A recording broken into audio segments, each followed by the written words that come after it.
Hi everyone, today I'm going to show you how to enter grades easily into STARS Classroom.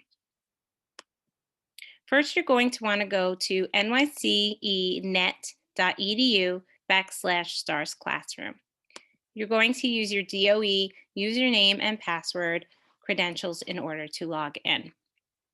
Once you get in, you'll be on the landing page. Underneath, you will see all of your classes listed below. And as you can see, these are divided up into cohorts.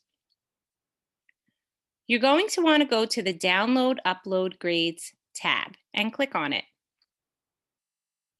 When this page opens up, you have a drop-down menu here, and you want to make sure that you are on marking period 1.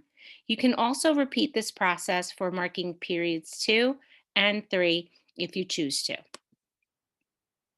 When you go down a little further, you are able to download it by official class, by subject, or by grade level. It makes it easier to download by official class.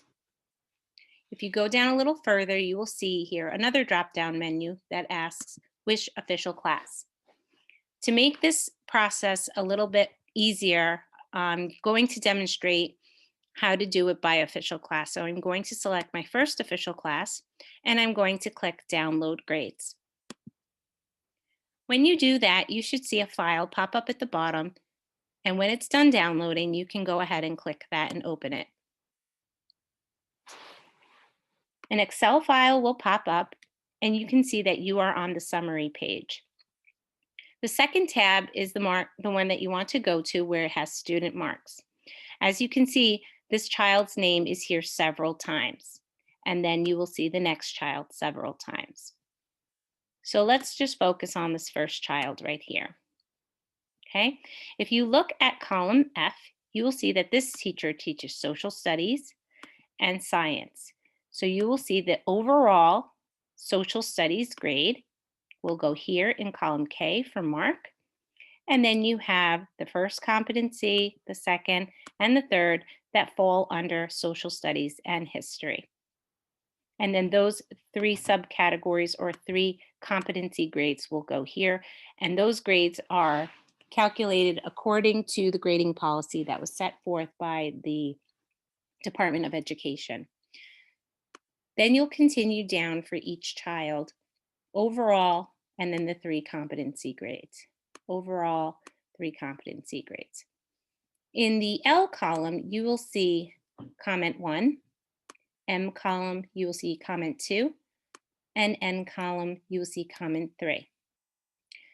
When you go to put your comment in, you can use a comment code, but it's only necessary to do it for the overall column. You do not need to put a comment code for each of the competencies if you don't want to. So if you go down to the fourth tab that says comments, you can look up the comment type.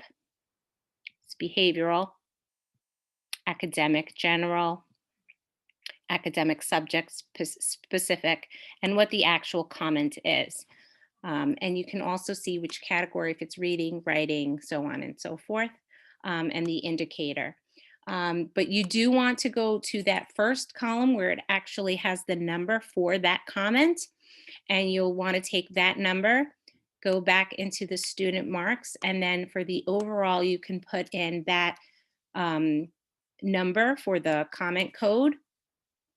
Same thing with the other subject courses or competency overall only.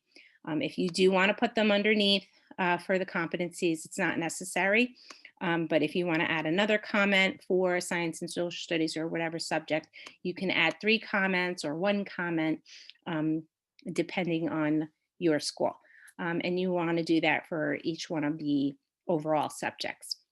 And that's pretty much it. So if you, when you're finished putting in all of your marks and all of your comments, what you're going to want to do is go to File, Save As, and you're going to want to change where you save it to. I like to save it under my desktop because it just makes it easier for me to find. And please do not change the file name because it will be difficult to upload it. And I'll just show you that in a minute. You'll go ahead and save it to your desktop. Once that's done, you can close the file and you'll come back to this page. You'll scroll down where it says Upload Grades and you'll click Browse.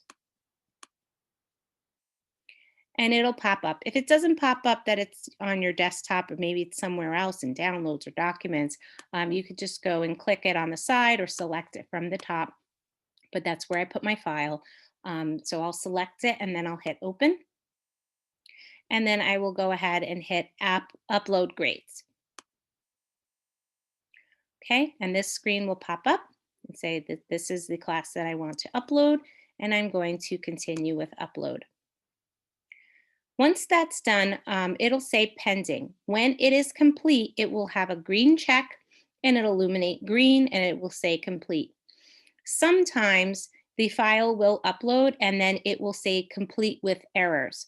In the event that that happens, you can just go ahead and click with errors and it will open and it'll tell you exactly which child you had the error for. And then you can go in manually the way you normally would upload grades, find the child's name and correct the error, and then everything will be fine. All right, so if you have any questions, you can email me at bmazzanti@schools.nyc.gov, and I'll be more than happy to help you. Thanks.